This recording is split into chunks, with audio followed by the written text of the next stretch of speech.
All right, so I'm hoping that this is the last of my videos for today at least, purging a little of the thoughts that have been crowding my mind for the last several months.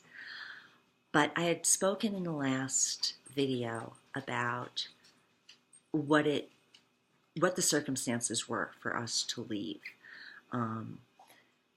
And like I said before, it was quiet. It wasn't some kind of major blowout or problem that had occurred. There wasn't a violent explosion in the home, but that's what we were avoiding. When you've been living in a cycle of abuse for a long time, you recognize it. You recognize just it goes around and around and around and around. And the amazing thing is it never changes. It's always the same. So by the time you are 20 years in, you know the other person when they get excited and volatile, and what comes after that is usually like a reflection, but not really. It was more like calm, trying to lie low and let things subside, and then maybe some love bombing to, keep me there, keep the kids there, make us think that maybe what had happened hadn't happened before. It changes your view. You're kind of sitting there going, wow, is this person who just did this outrageous thing, did that really happen? You're dumbfounded because it's something outside of your own ability to relate to other people. So as you go around and around the circle, you recognize each cycle. And so a couple of years ago, I had separated because we had been through the cycle so often. And it was just painful to continue to keep going. But being raised to treasure marriage and family, and we all do. We are all raised to truly put family and marriage at the forefront of our lives. How we play that out varies from person to person. However, that is kind of that light beam on the hill for our lives. Our homes are supposed to be functional and pleasant and loving and supportive and caring, and that's a major goal for most of us in our lives. And to not achieve it, it feels like a fundamental flaw.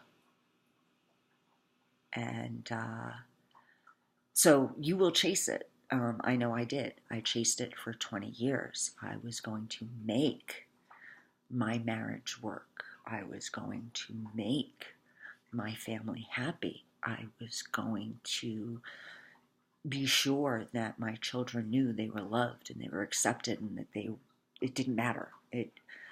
That they knew no matter what, they had a family who loved them.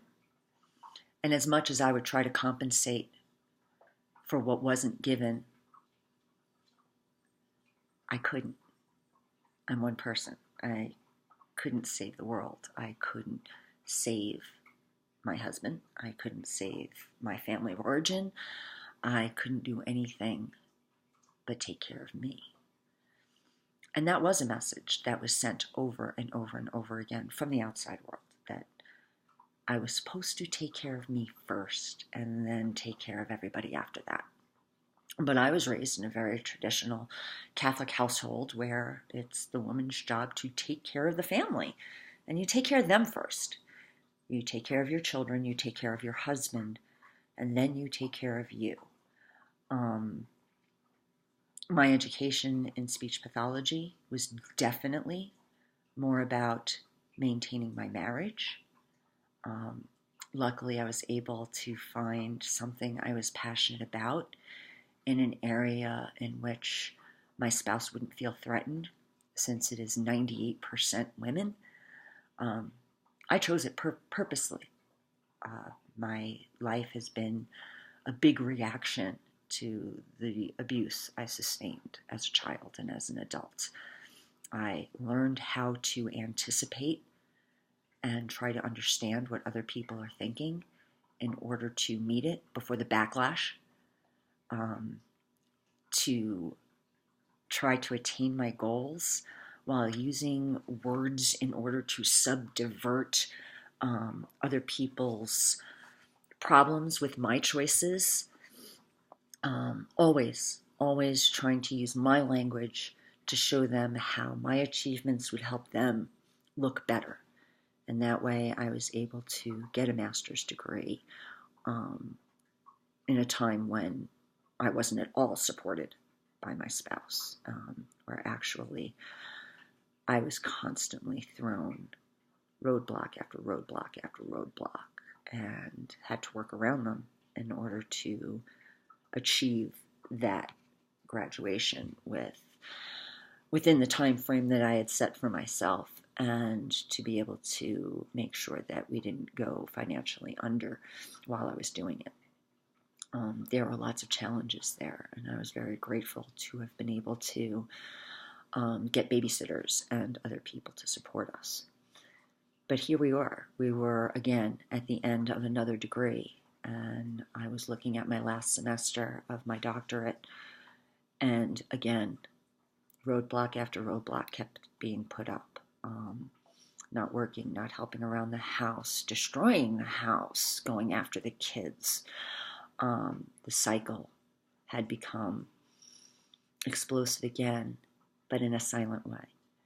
So as you go through the cycle of abuse, you realize that you have that explosion, quiet, love bombing, reestablishment of relationship patterns, and then everything seems okay for a while, whether it's a month, 2 months, 3 months. This was probably the longest in the cycle that we had experienced ourselves. I would say we went about a year or so where things were fairly stable. And starting last January 2018, things started to go downhill. And I saw it right away. The withdrawal, the quiet, the observation, always looking. And whenever somebody made a mistake, diving into it, pointing it out. You did this, and you need to do that. And the minute somebody said, well, wait, you just did that, the tables would turn again, and the blame would always be on someone else. And I was watching this transpire with my children. And each time we went through the cycle, they were older. They became more aware of my enabling, his being empowered by my enabling, and their losing their power. And it just kept going around. So we were sitting in the silence. And the silence is deafening. If you've been in the cycle, you know. You know that after the silence comes the violence.